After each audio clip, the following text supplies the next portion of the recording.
Tá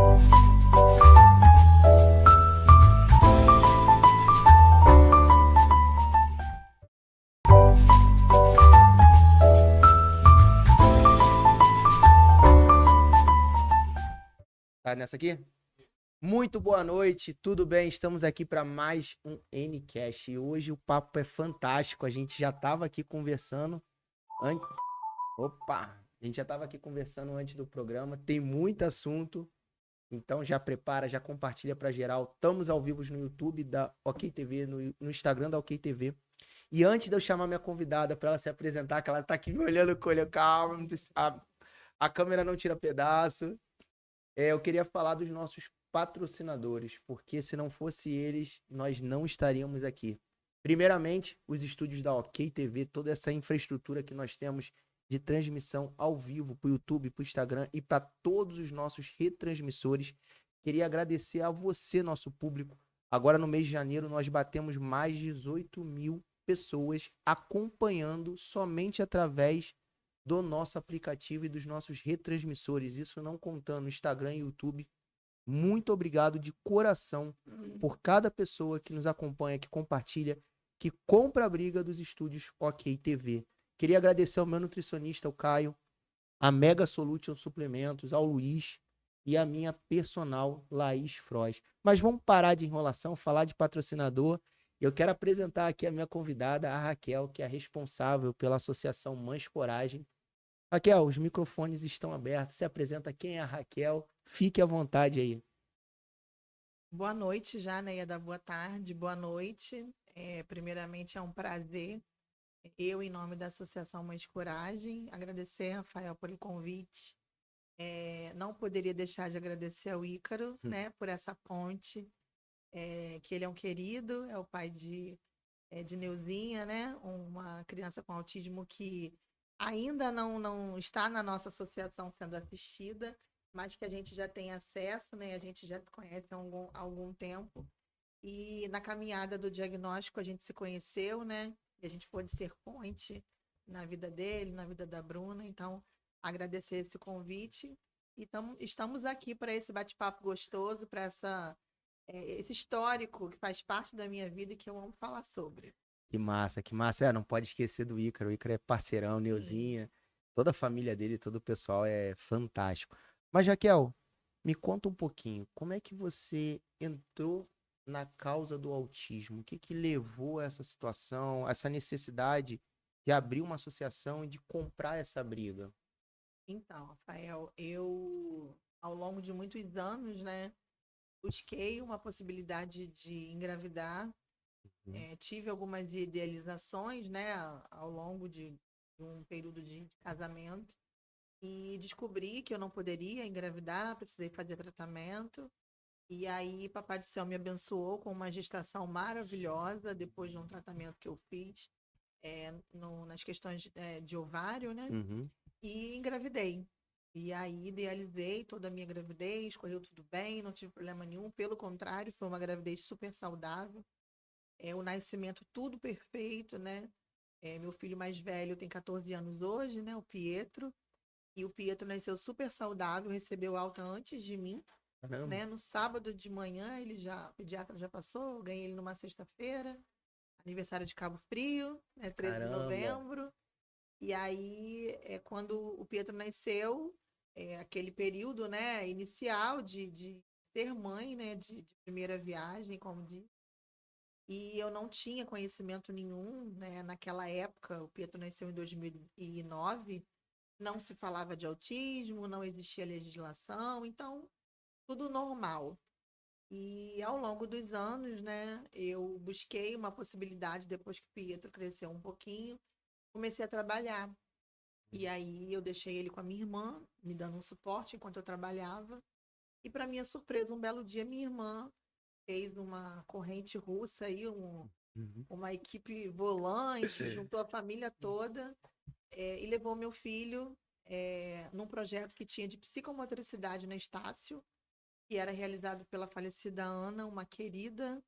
Ela era fisioterapeuta e trabalhava na parte se fala neurociência, na fisioterapia também, mas ela trabalhava essa parte Emocional. neuro, né? Dentro Uhum. da fisioterapia. Ela era professora do meu irmão e da minha cunhada que faziam faculdade naquela época com ela. E eles levaram o Pietro lá para fazer uma avaliação antes de falar para mim. Caramba. Porque eles tinham um pouco de receio de como falar isso para mim. Então, assim, naquela época já existia essa dificuldade, como hoje ainda, ao diagnóstico. E aí, para minha surpresa, eles vieram me dizer que ela, sim, observou algumas características, mas que precisava de fazer uma anamnese comigo e entender, né, o que estava Uhum. acontecendo com o Pietro, aonde, uma grande corrente aí, eu cheguei até o diagnóstico do Pietro, né, aos 3 anos de idade, que na época não foi fechado aqui. O diagnóstico dele foi fechado no Instituto Fernandes Figueira, no Flamengo, no Rio. Uhum. Não tinha profissionais aqui na Na região. época não tinha, não havia essa rede que hoje, por mais que a gente encontra dificuldades, a gente ainda tem. Naquela época não existia, né? Uhum. E ele era atendido por um pediatra chamado Dr. Luiz Valdir, que foi uma ponte, assim, para mim. Me deu alguns encaminhamentos e eu consegui levar o Pietro lá. E por um período de acompanhamento, o diagnóstico foi fechado. Ele nasceu em 2009, em 2011, quase 2012, porque foi finalzinho de ano, Uhum. ele foi diagnosticado com autismo, que naquela época era só autismo, não tinha o TEA, né? Não tinha sido ainda feita essa mudança de nomenclatura. E aí, ao longo do tempo, né, eu fui tendo que descobrir o que é Aprender, né? autismo. Sabia, né? Para mim, autismo não era considerado deficiência, né? Era um transtorno de uma criança que pulava na ponta do pé, que estereotipia com as mãos, balançava na cadeira, aquela ideia bem filmes de televisão, né? Que a gente assistia alguns, de uma criança retardo mental. Então, era esse todo o entendimento que eu tinha naquela época. Então, eu precisei aprender sobre o autismo. Não é a minha área, a educação, mas eu precisei ir atrás da área da educação. Na época era muito comum palestras para mediadores, né? Uhum. Então eu precisei ir ao Rio de Janeiro, que aqui também não tinha, através de uma equipe que tinha que fazer uma rede muito bacana no Colégio Dom Pedro, ali em frente àquela feira nordestina, Sei. e eles tinham uma equipe muito legal lá, da Criativa Ideias. E eles faziam várias palestras, capacitações. E eu me juntei com 2 guerreiras na época, que uma é mãe de autista, a Cris Guerreira, Uhum. que é uma amiga, e a Maria Bispo, que tem uma filha com síndrome de Down. A Cris tem um menino com autismo e a Maria com síndrome de Down. E a gente foi buscar conhecimento e aí começou a A associação. caminhada, né? A caminhada, na verdade, pro conhecimento ao autismo, né? A Uhum. associação veio Ah, um pouquinho beleza. Então a gente depois. vai chegar nesse ponto aí da associação. Você falou um ponto muito interessante. Você falou assim, Rafael, inicialmente os meus familiares levaram o meu filho, levaram o Pietro para fazer uma avaliação com medo da minha reação. E eu vejo que é algo muito comum. Os pais, principalmente as mães, na maioria das vezes, têm essa trava quando, vamos dizer assim, uma negação no primeiro momento. Sim. Você passou por isso no caso do seu primeiro, do segundo filho também. Como é que você vê esse ponto em relação a todas as famílias que você hoje consegue dar esse apoio, que você disse que são 300 crianças, 300 famílias que vocês conseguem ajudar e apoiar. Como é que você vê esse ponto da negação dos pais em relação ao diagnóstico, a um possível diagnóstico, que muitas das vezes não é diagnosticado, é antes, a um possível diagnóstico do autismo? Então, como eu falei bem claro aqui, eu não tenho vergonha nenhuma de falar sobre, né? Eu digo que eu e meu esposo, nós somos a Raquel e o Alex antes e depois, não do diagnóstico, mas depois do nascimento do Pietro, né? A gente aprendeu a ser pai, né? Aprendeu a ser mãe. Tinha uma bula, não tinha, né? Um manual. E aí, quando você recebe um diagnóstico, realmente fica difícil.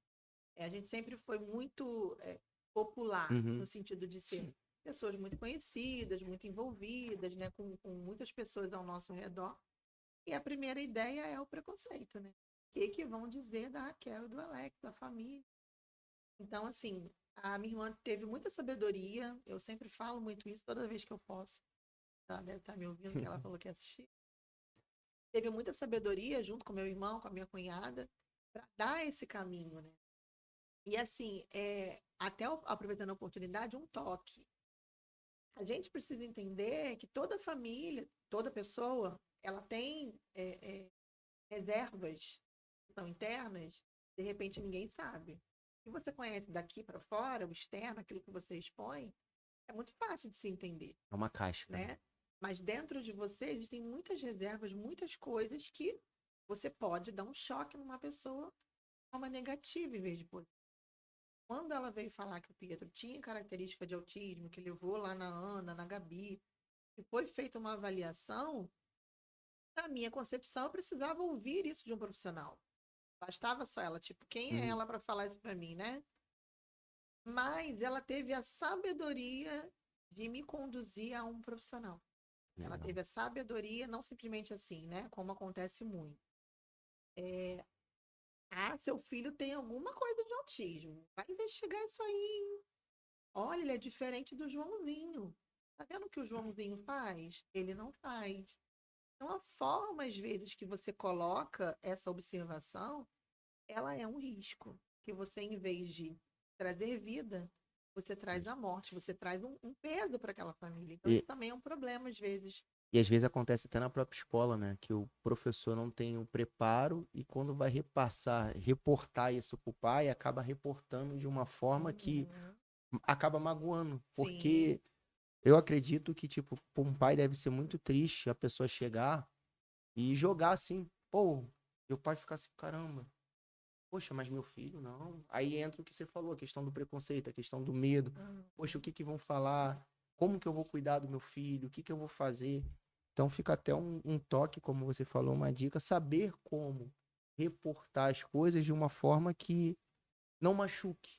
Sim. Porque eu conheço diversas pessoas com autismo e vivem normalmente. Claro, tem um acompanhamento, tem necessidades diferentes de uma pessoa que não tem, Específico.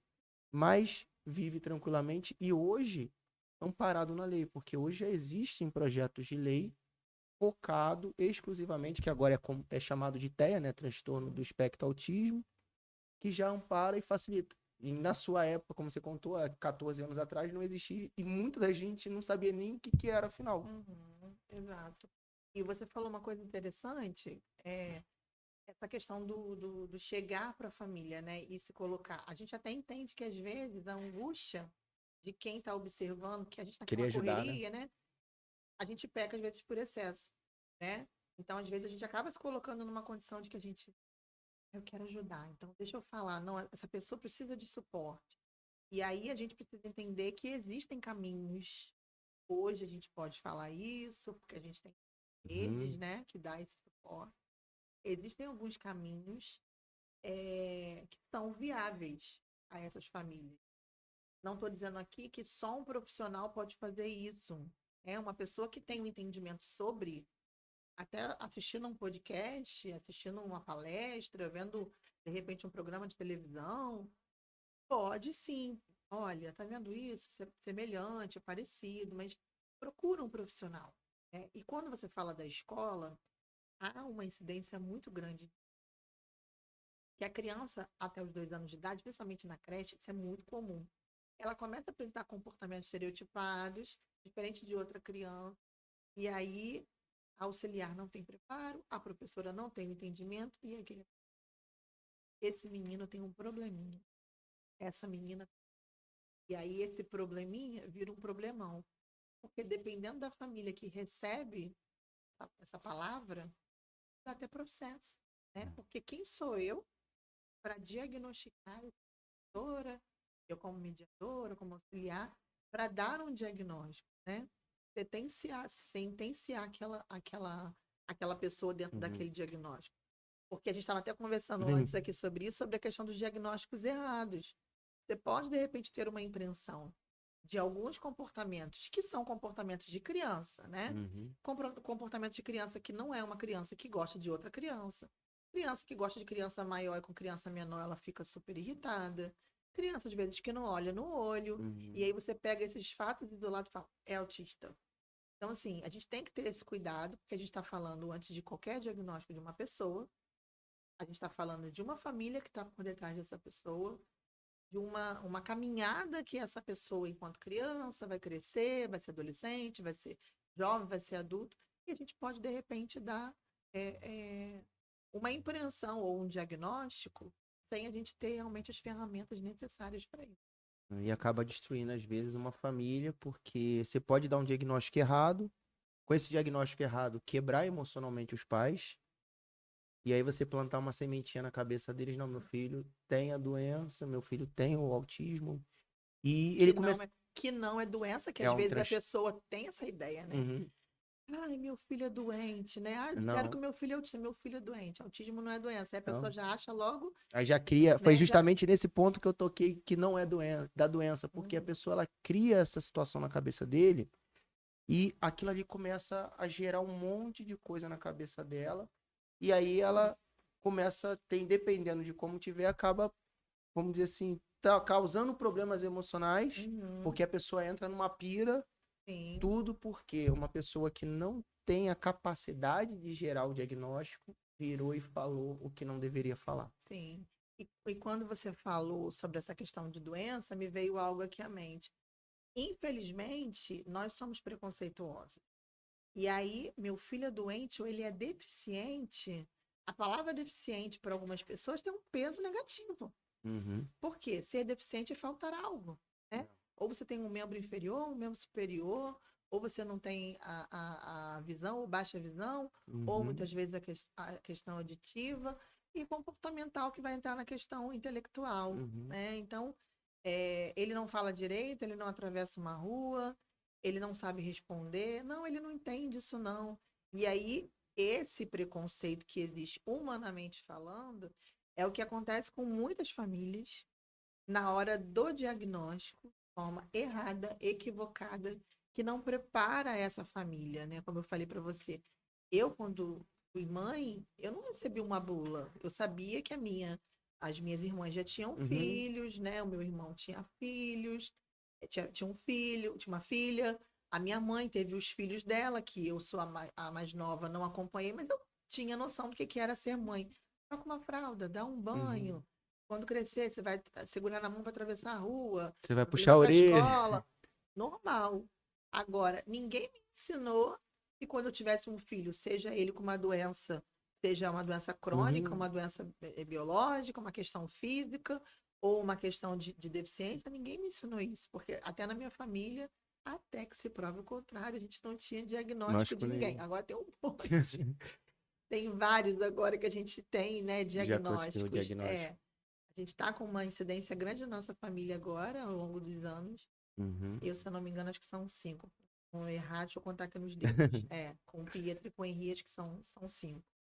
Então, assim, a gente sabe que isso é um perigo muito grande, que você faz realmente, em vez de trazer vida, você pode trazer um problema, né?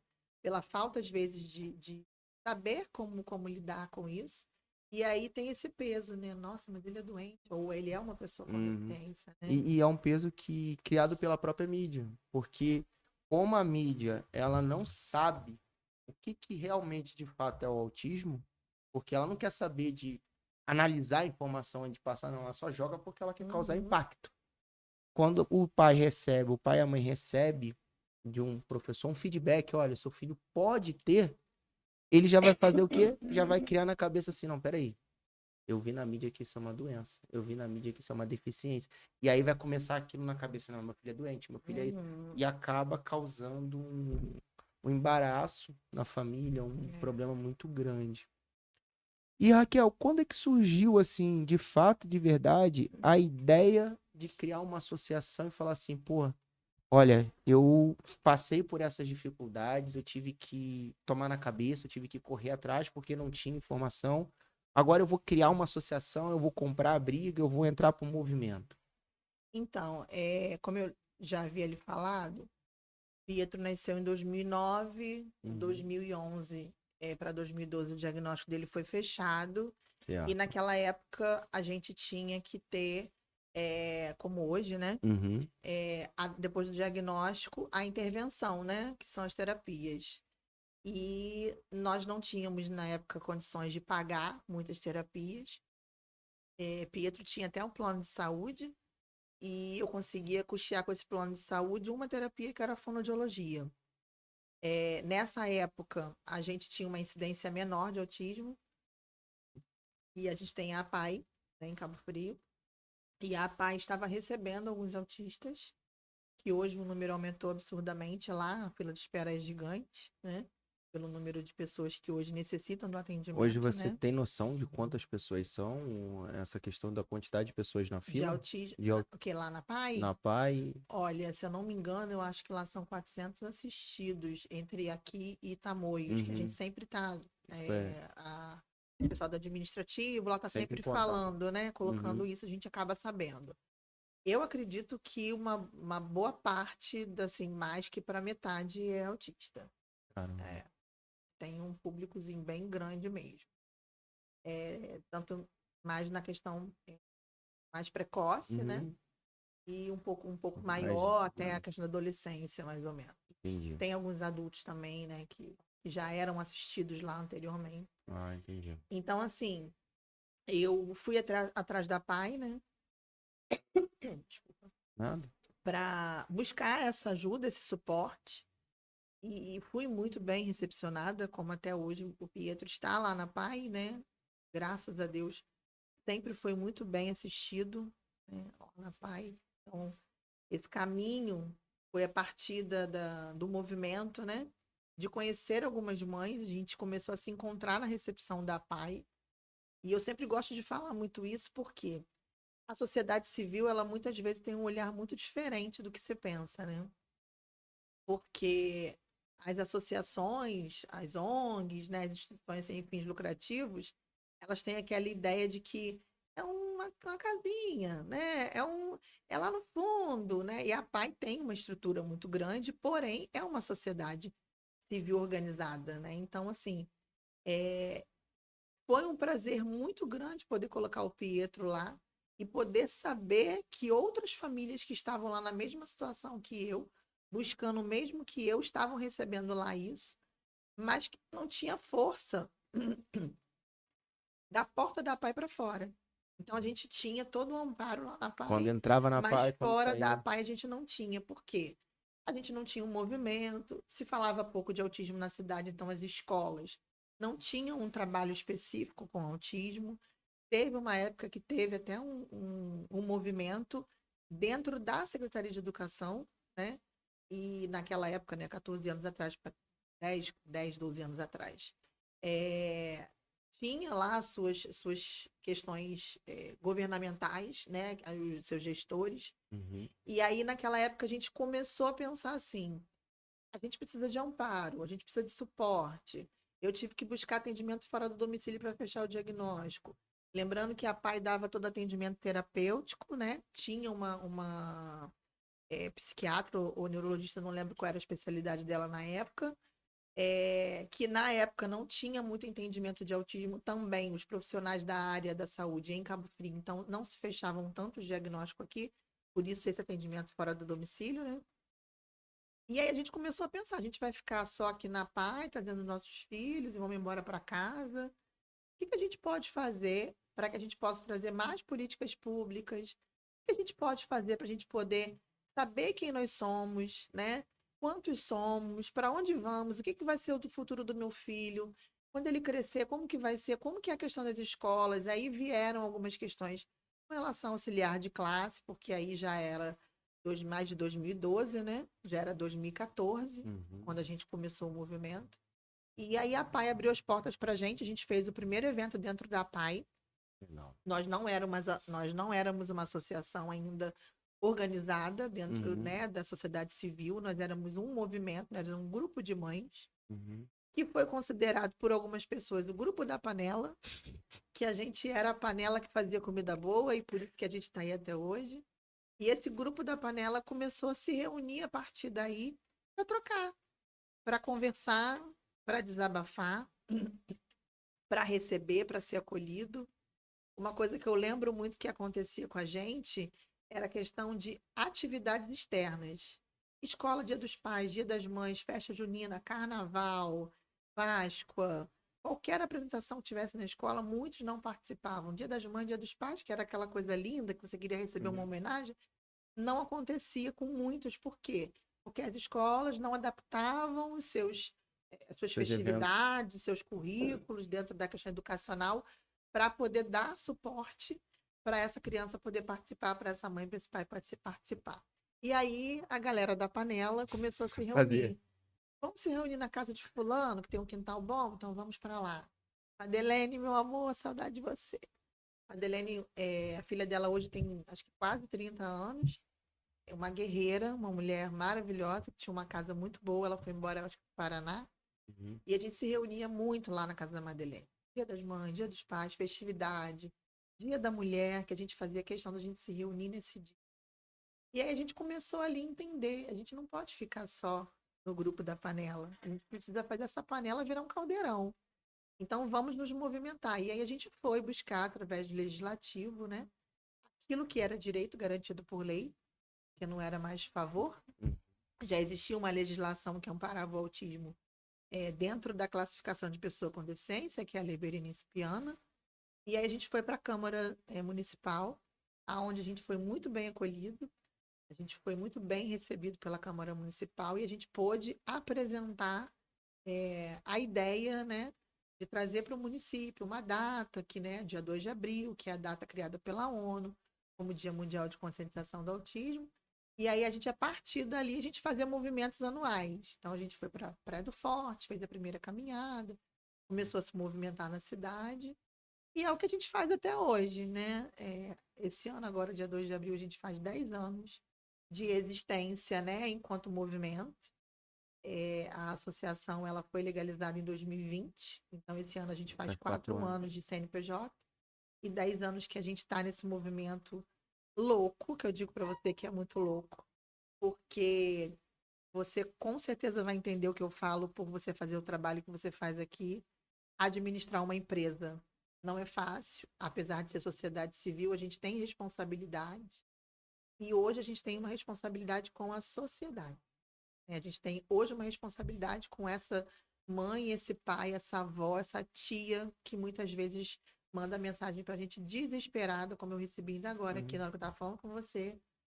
O que que eu faço? Eu recebi o diagnóstico do meu filho e eu fui num CRAS, eu fui num CREAS, eu fui na padaria, eu fui na escola e me disseram que vocês podem me ajudar.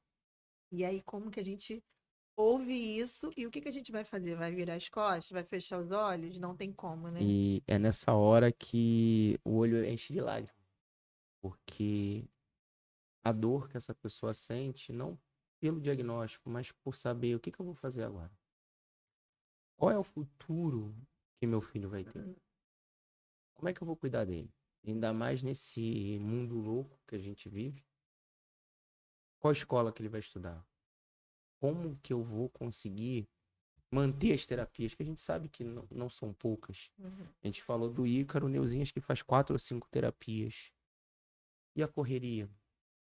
E minha vida? Será que eu vou parar e ter que girar em torno do meu filho? Porque vai para cá, vai para ali, tem diversas atividades.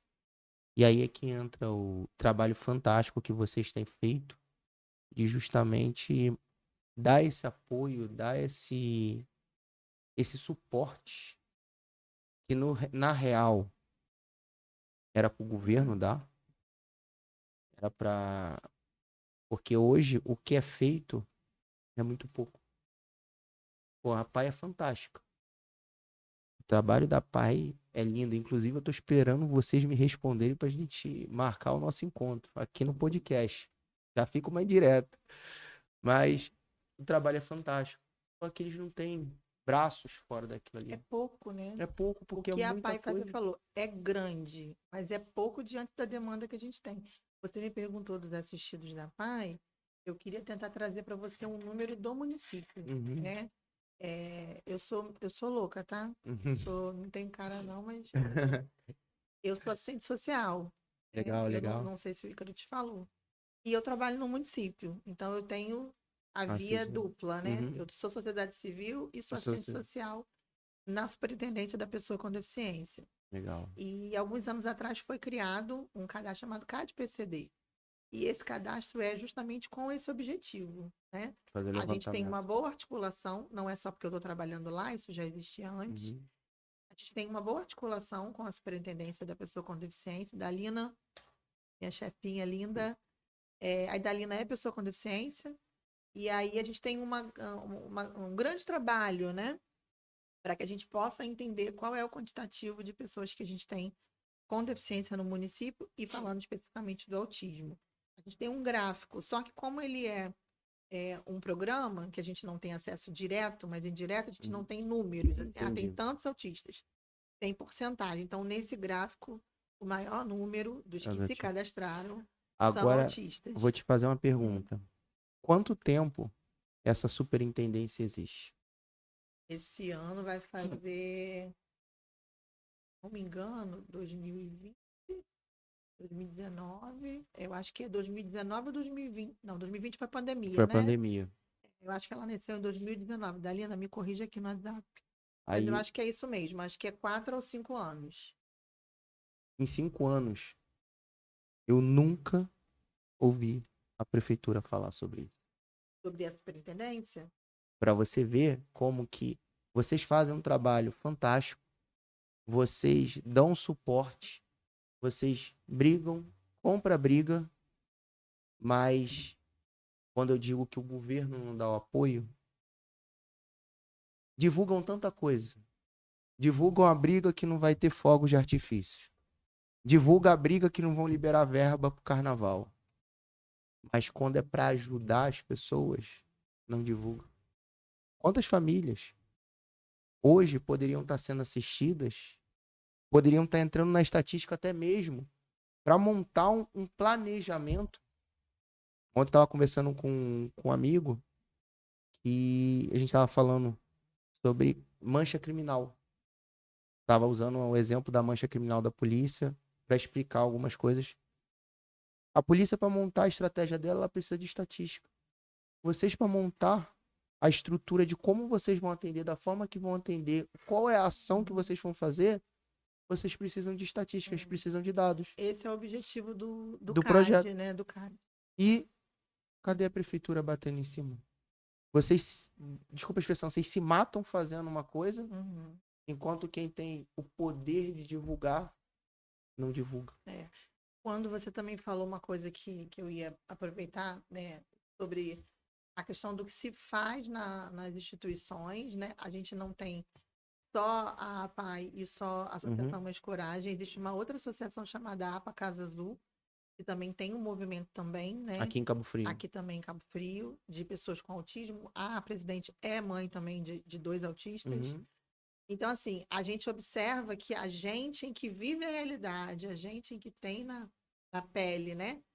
Na sua essência ali, na vivência, pessoas com deficiência, quem a gente parece que é porque a gente é mãe de pessoa com deficiência que a gente está fazendo também. Né? Então, assim, a gente observa que é muito farinha pouco, meu pirão primeiro. Então, se eu preciso disso para os meus, porque eu não faço hoje, enquanto associação, só por causa dos meus filhos, porque eu imagino outras mães na mesma condição. Então, é onde dói, né? Então, infelizmente, a questão pública, ela tem muito disso, né? A gente observa que o maior índice de pessoas diagnosticadas com autismo, maior índice na escola, maior as contratações. Se não houver as contratações, mais problemas. Por que vai ser um problema? A criança é um problema? A criança com autismo? Não. O problema é que eu digo a estrutura. Por quê? Porque vai ser uma criança que não vai ter suporte, uma criança que vai entrar em crise, uma criança que não tem um diagnóstico, que não tem um acompanhamento, né? Que não faz uso de uma medicação. E aí isso vai respingar onde? Na saúde. Aí a gente não tem a quantidade de médicos, a fila é gigantesca, né? Para um acesso, num primeiro acesso, é gigantesca. E acima de tudo, vira uma cadeia em sequência. Mas acima de tudo, vou falar do autismo, vocês têm benefícios. Vocês têm prioridades que não é divulgado. Se a gente chegar nas empresas, nos mercados, e for exigir a prioridade de uma pessoa com autismo, 99% do profissional não sabe nem por que existe aquilo ali. Mas por quê? Eles não têm interesse em divulgar. quando eu bato nessa tecla, e é algo que eu tenho comprado assim muita briga, muito voltado na parte emocional dentro das escolas, para que eles vão querer mexer em um formigueiro? Pô, precisa ser feito aquilo porque quanto mais informação for trazer, mais famílias vão ser assistidas, mais famílias vão até mesmo conseguir diagnosticar e entender o porquê que o seu filho ele está reagindo daquela forma. Como você falou, tem nível que precisa ter um tratamento, que precisa ter uma medicação automaticamente para a criança ter uma qualidade de vida. Então, quando a informação chega, você está ajudando aquela criança a ter uma qualidade de vida. Você está ajudando até aquela família a ter um pouco mais de paz. Porque às vezes a criança entra numa crise e a família, por não ter o conhecimento, acha que não é birra, é palhaçada. Às vezes a criança não consegue aprender na escola e os professores, por não terem a capacidade, a capacitação para lidar com aquilo, Sim. acha que a criança está de palhaçada. Não consegue identificar um problema e aquilo ali vai gerando, até que gera um bullying, até que gera uma tentativa de suicídio, até que a criança começa a se envolver com coisa errada e sai da escola. Aí depois vão chegar e falar, não, a culpa é do professor, não, a culpa é do governo que não cuida e que não ensina. Porque tem que ensinar, tem que capacitar, existe verba, por que a verba não é utilizada? Sim. A gente vem ao longo dos anos lutando muito por essa questão de auxiliar, né? Tanto na rede pública quanto na rede privada. Como a gente estava conversando anteriormente sobre a questão do setor privado, a forma que o setor privado Lida. entende a necessidade de um mediador, de um auxiliar e o município. E esse ano, eu digo para você, eu estou muito feliz, porque ano passado foi uma angústia muito grande. Houve uma capacitação, acho que alguns dias atrás, não nem foi semanas, da Secretaria de Educação do município, Foi na com onda, foi semana todas as passada. auxiliares Foi e na onda no Paradiso. no Oasis. Foi Acho que no foi no Oásis, Oasis. que dos professores foi no Paradiso. E a auxiliar do meu filho mais novo estava nessa capacitação e eu vi uma postagem dela e eu perguntei, ela tá assim, apaixonada pelo que ela recebeu lá. E nós encaminhamos um ofício para a Secretaria de Educação, associação, solicitando justamente quem somos nós para mandar na prefeitura, né, na secretaria, mas solicitamos a contratação imediata desses auxiliares para o retorno das aulas no dia 19, porque ao longo dos últimos 3 anos, a gente vem sofrendo, as famílias vêm sofrendo com a falta da contratação desses auxiliares, né? E é muito ruim, é muito triste a gente ter que pensar na possibilidade de ser diferente, porque que para outra criança é comum e para minha não é. E aí entra o que nós conversamos no início. Essa guerra que existe, às vezes, das famílias contra, que aparentemente é contra, né, ao setor público, por conta de não ter o mediador, por não ter a prioridade, por não ter o acesso aos serviços, é justamente por isso. Porque a gente tem que ficar brigando, lutando por uma coisa que já é garantida por lei. E aí, quando a gente faz esse ofício, a gente entrega para a Secretaria de Educação, a gente vê essa capacitação acontecer, isso enche o nosso coração de alegria que a gente entende que a gente está no caminho certo. Não é porque a associação mandou o ofício, né? A gente entende que o movimento, a gente entende que essa luta de 10 anos, de 12 anos, de quem está no movimento, das pessoas com deficiência, com autismo especificamente, não é em vão. Porque a gente pensa lá atrás, no diagnóstico, eu não sabia nada, né? Hoje eu posso ter ferramentas suficientes, que existem legislações, eu sou amparada por elas.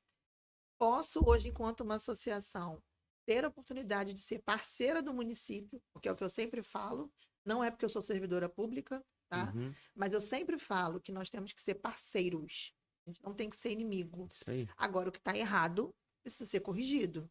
O que não existe, precisa existir. Porque a gente não está pedindo favor. Não é um mérito porque nós somos pessoas com deficiência.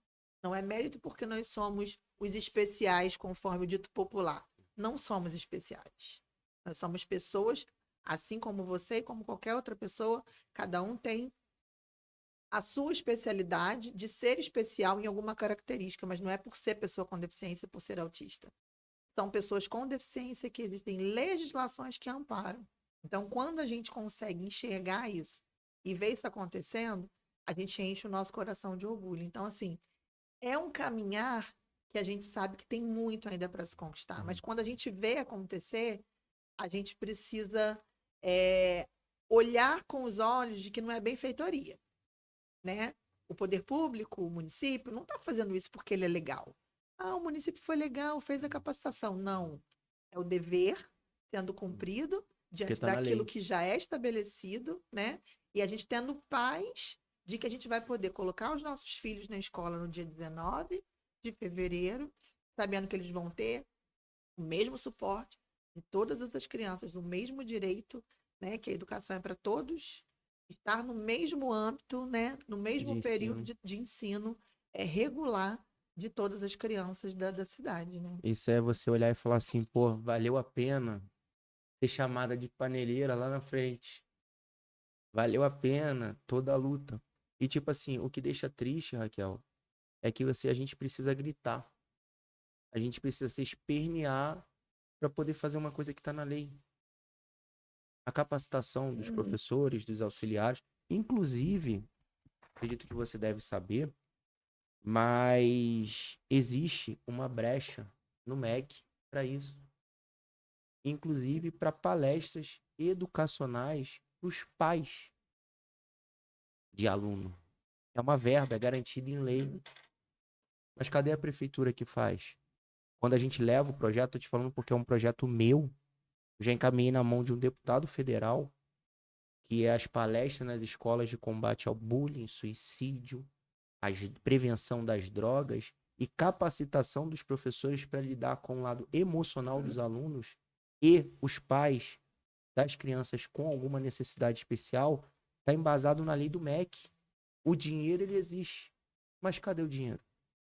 Cadê o investimento e a capacitação para poder cuidar de um aluno? Porque, como você mesmo falou, a educação é um direito de todos, assim como a saúde e tudo que está amparado na lei. E os autistas e as crianças com necessidades especiais, eles têm a lei que ampara eles. Então, o poder público, ele tem que cumprir. E aí, quando você fala assim, porra, a gente conseguiu, pô, enche de orgulho, como você mesmo falou, porque é um passo. Ainda não é a resposta. Porque ainda tem muito a ser feito. E eu estava, inclusive, numa reunião com um subsecretário da prefeitura e eu descobri que em torno de 30% a 35% só das crianças com necessidades são amparadas. Tem muita coisa a ser feita. Mas é graças a associações como vocês que está fazendo isso acontecer. Pessoas que, para muitos, você comprar uma briga como essa, para muitos vão falar que a pessoa é maluca, não tem necessidade. Para que é isso? Como você mesmo falou, que já comentaram, não, ela quer benefícios pro filho dela, não, quer benefícios para todo mundo. É a guerra dela, como cada um vai comprar, às vezes vai ter pessoas que vai comprar na saúde, outros vão comprar na educação, você está comprando a guerra que não é só pro seu filho, é para todo mundo.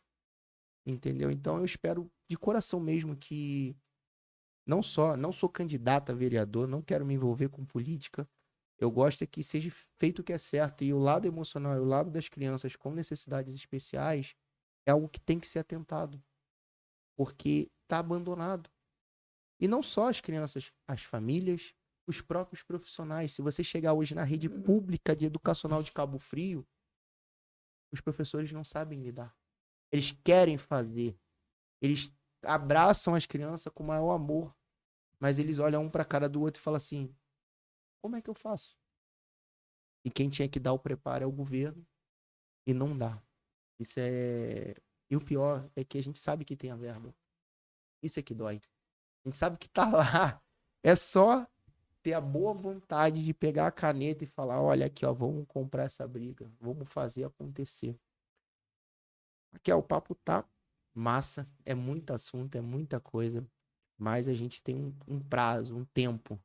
Meu operador já sinalizou ali o nosso primeiro alerta de horário.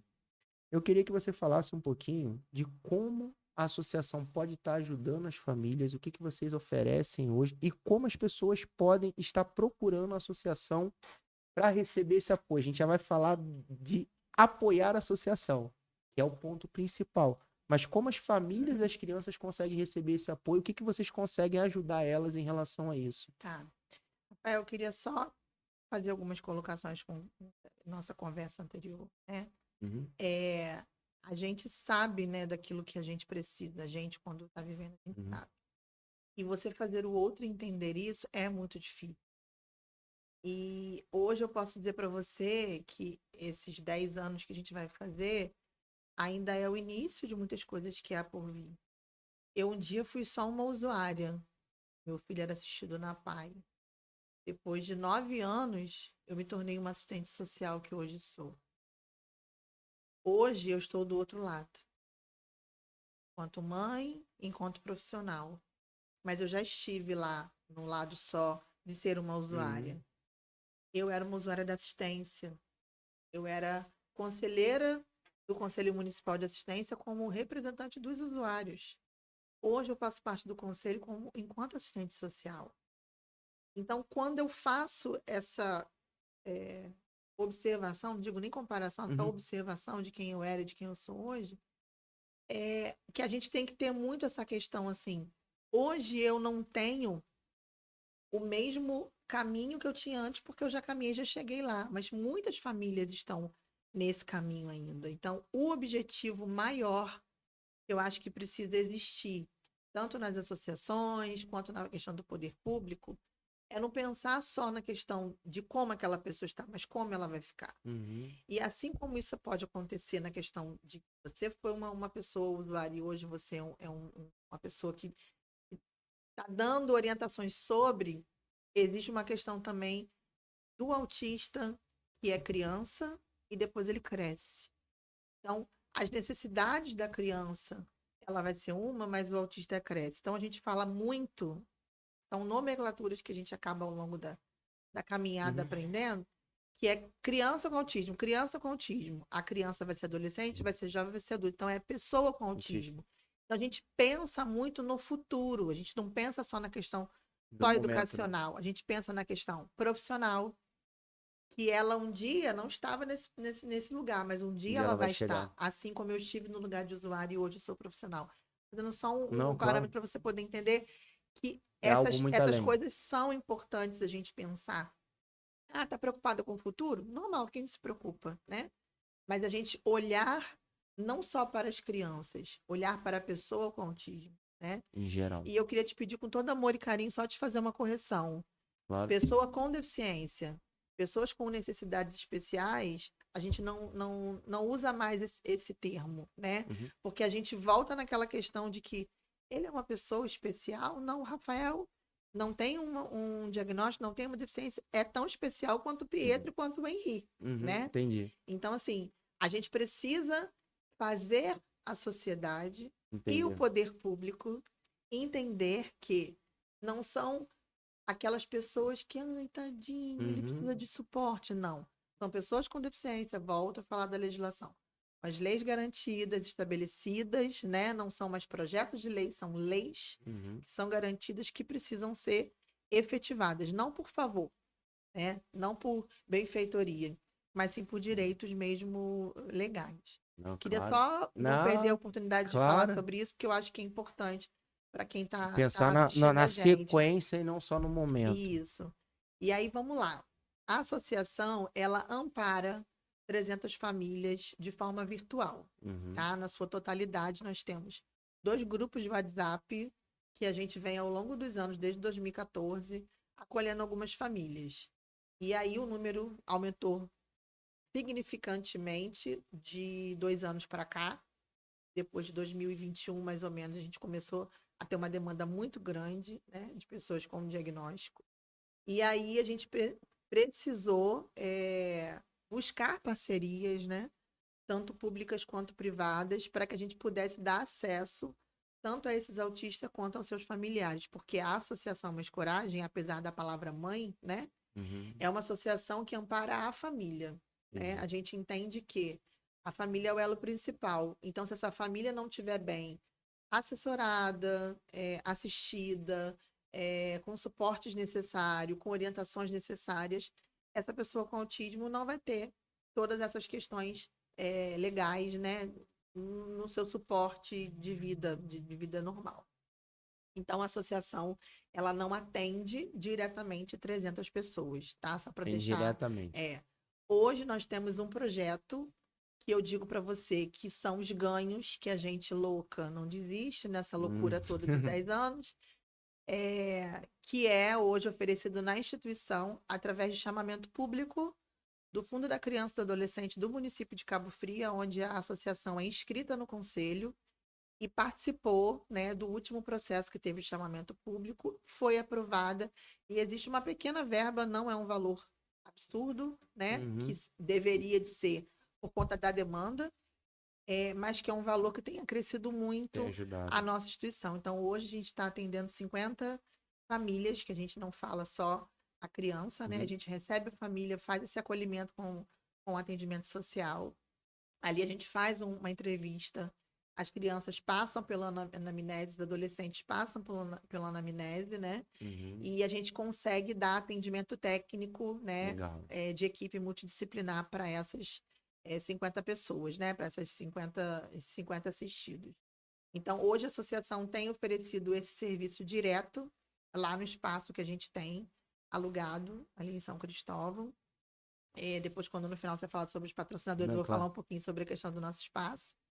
E a gente faz o atendimento lá direto com esses profissionais e externamente a gente tem atendimento jurídico, onde a gente faz orientação sobre benefícios, sobre direitos legais e algumas parcerias que a gente tem com o setor privado, né? A gente tem algumas parcerias com clínica, com profissionais liberais que atendem consultórios, e a gente consegue fazer encaminhamento, direciona essa família, às vezes por um preço social, às vezes até mesmo de forma voluntária, dependendo da demanda.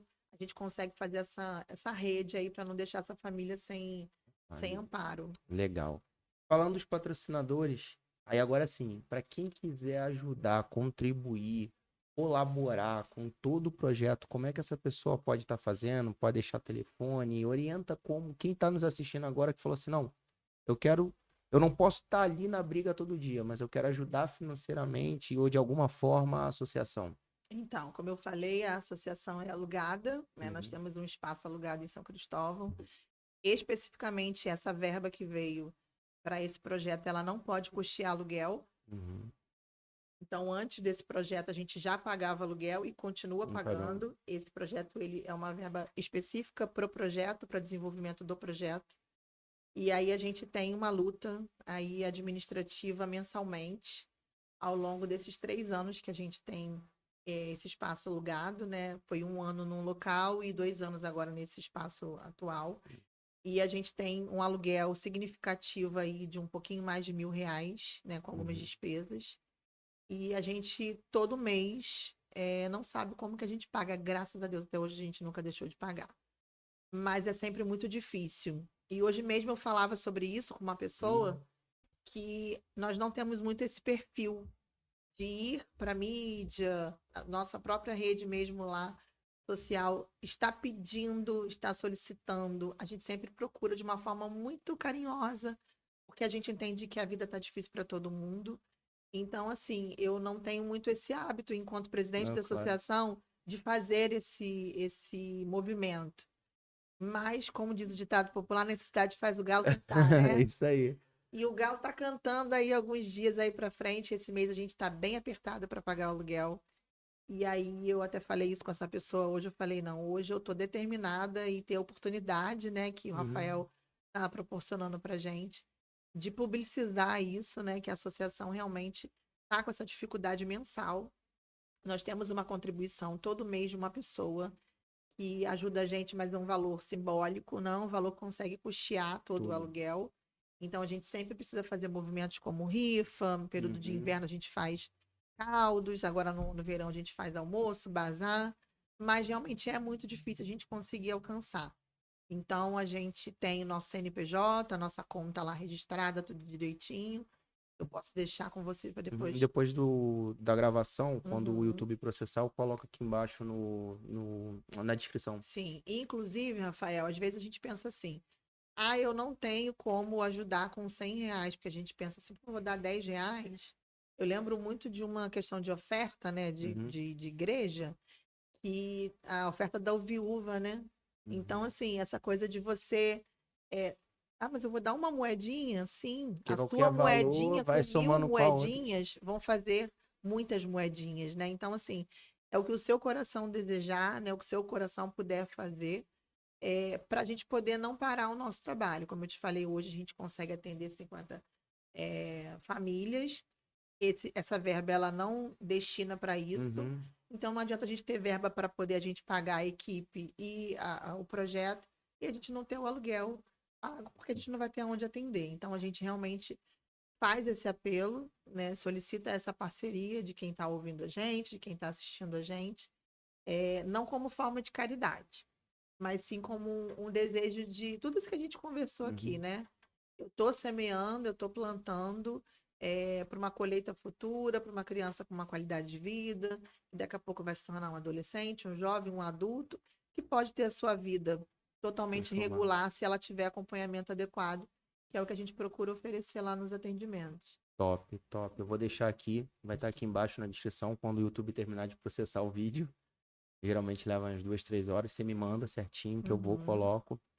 E quais suas considerações finais? É uma mensagem para essa família que descobriu agora o diagnóstico, ou essa família que está na luta, na dificuldade, porque a gente sabe que nós somos humanos. Então tem dia que a gente está com o pico lá em cima, tem dia que a gente está mais chateado, mais triste. Qual a palavra que você tem de motivação, de inspiração para esse pai, para essa mãe, para essa família que está te assistindo agora? Vamos lá. Esse finalzinho é sempre a hora que a ficha caiu, né? Como eu falei para você, né? Eu sou a Raquel antes e depois do nascimento do Pietro. Eu não falei do Henri. Eu tenho um Henri de 5 Uhum, anos, que também foi diagnosticado aos 3 anos também, 2 anos e meio, com TEA. E eu digo para você, Rafael, é o amor da minha vida, os meus filhos, sabe? Mas é tão difícil quando você não tem ah, o suporte, a rede de apoio, né? Muitas mães solo, e muitas vezes seus familiares estão longe, que não aceitam o diagnóstico, porque esse menino grita muito, essa menina se bate o tempo inteiro, essa criança não fala, ai que vergonha. E eu queria honrar minha família, sabe, com esse uhum, finalzinho aqui, claro. porque é o meu suporte. Eu digo para você que sozinha eu não daria conta. Eu sou mãe, eu sou profissional, eu sou presidente de uma instituição, eu tenho a minha vida pessoal, eu sou filha de 2 idosos. Minha mãe está esperando eu sair daqui para ir fazer compras com ela, porque ela não tem condições de ir sozinha. Eu vivo com um pai hoje de 85 anos que eu dou todo o suporte. E eu digo para você, como que você dá conta disso tudo? Porque eu tenho uma família presente na minha vida. Eu falo isso com orgulho para motivar as famílias que por algum motivo estejam ouvindo a gente, entender que aquela criança não é doentinha, ela não é retardada, ela não é débil mental. Ela é um ser humano antes de um diagnóstico, que tem uma mãe ou um pai que ama e que não sabe o que fazer. E esse desespero muitas vezes leva essas famílias a suicídio, leva essas famílias a cometerem de repente algumas situações como violência, porque às vezes é uma criança atípica de nível de suporte 3, que às vezes precisam de um determinado cuidado e essa mãe não sabe mais o que fazer. Então, essa mãe entra em desespero, entra em sofrimento. Então, eu digo assim: ame, né? As famílias amem as mães, as tias, as avós, os pais que têm um filho com autismo. Abrace a causa, não sabe o que fazer, acha que não sabe para onde ir. Nós não somos os salvadores da pátria, mas somos uma associação que abraça, que ampara as famílias. Procura uma assistente social, procura um psicólogo, vai buscar orientação para que você possa saber como lidar, né? Porque o futuro deles depende de nós. Então, assim, tirando a rasgação de seda, Uhum. eu quero honrar minha família e, com essa palavra, trazer essa palavra para essas famílias e dizer para essa mãe: não é o fim. Hoje eu recebi 3 pessoas que receberam diagnóstico recentemente e pediram atendimento na associação. E eu só falei assim: faz contato nesse número aqui, que é o número do acolhimento. Que alívio, eu sei que eu estou no caminho certo. Então, eu não falei nada demais, eu só dei um número de telefone. Ela Uhum. já falou assim: estou amparada. Então, esse é o papel da associação, esse é o papel não da associação instituição, mas das famílias que estão lá na diretoria, que são todas as pessoas que estão na diretoria, têm seus filhos autistas, então tem essa realidade, né? Tem essa vivência. A Gisele, que é vice-presidente da associação, que é minha parceira, que está lá para tudo, né, na minha ausência, é mãe de pessoa com autismo. Então, assim, a gente vive isso na pele, a gente sabe que sem o suporte necessário das nossas famílias, a gente não vai dar conta. Então, eu deixo para essa família, para essa mãe, né, para que ela não desista, e que a gente puder, que a gente puder dar esse suporte, a gente puder abraçar, acolher ou só ouvir, né? A Uhum. gente está à disposição, em todo o tempo. Rafael, o nosso telefone é aberto, né? Tem acesso direto, a gente não tem essa a questão, não dá o telefone pessoal, vai incomodar? Não, pelo contrário. Não é incômodo nenhum. Vai ser mais incômodo a gente saber que aquela pessoa estava em sofrimento e a gente não teve como ajudar de alguma forma. Beleza. Eu queria agradecer, Raquel. Como eu disse, o bate-papo foi fantástico. O tempo passou e olha que ainda tem muito assunto para ser abordado. Eu deixo aqui o meu apoio à associação, ao que vocês precisarem. A gente está de portas aqui abertas, de câmeras abertas. Tanto a associação, se tiver contato com o pessoal da PAI, estou tentando trazer a PAI já há um tempo, só que eles não me respondem. A outra associação, a gente pode marcar alguma coisa. O que precisar da gente, a gente está aqui. É uma causa, assim, que eu compro mesmo de coração, porque eu sei como é difícil para a família que tem uma criança. Eu sei como é difícil a luta de vocês. Então a gente está aqui de microfones abertos, de portas abertas para ajudar e contribuir. E parabéns pela sua história, parabéns pela sua luta, parabéns porque eu sei que é difícil. Trabalho com comportamento humano, eu vejo cada palavra que você falava, teu olhinho só confirmava aquilo ali e com certeza vinha aquela lembrança: caraca, eu passei por isso, eu passei por aquilo, eu sofri aqui, eu sofri ali. E o olhinho enchia de lágrimas porque você faz isso por amor. E não só pelo seu filho, mas pelas famílias que precisam de ajuda. E isso é o ponto principal. E eu queria aqui agradecer a todo mundo que está nos acompanhando, a toda a nossa audiência na região, pela Soul TV para todo o Brasil. Pedir para vocês, pode ajudar? Ajuda. Seja a Mães Coragem ou então na região de vocês. Sempre que tiver uma associação que faz o trabalho em busca de ajudar o próximo, é bem-vindo a ajuda, porque muitas das vezes, como você falou, você vê o presidente, o responsável da associação em pé ajudando as pessoas, mas e as guerras dele? E o que ele tem que passar para que outra família precisa ser ajudada? Então, colabore, ajuda. E para finalizar, eu queria agradecer aos nossos parceiros, aos estúdios da OK TV, ao Caio, a Mega Solution, a Luísa, a Laís. E avisar vocês que semana que vem é carnaval, a gente não vai ter transmissão do podcast e nós voltamos na semana pós-carnaval. Muito obrigado. Não posso esquecer de agradecer ao Maurinho, operador, ao Hélio, ao Cazé, ao Marlon, ao Eric. Pessoal, muito obrigado. Um bom feriado para vocês e até o próximo Ncast.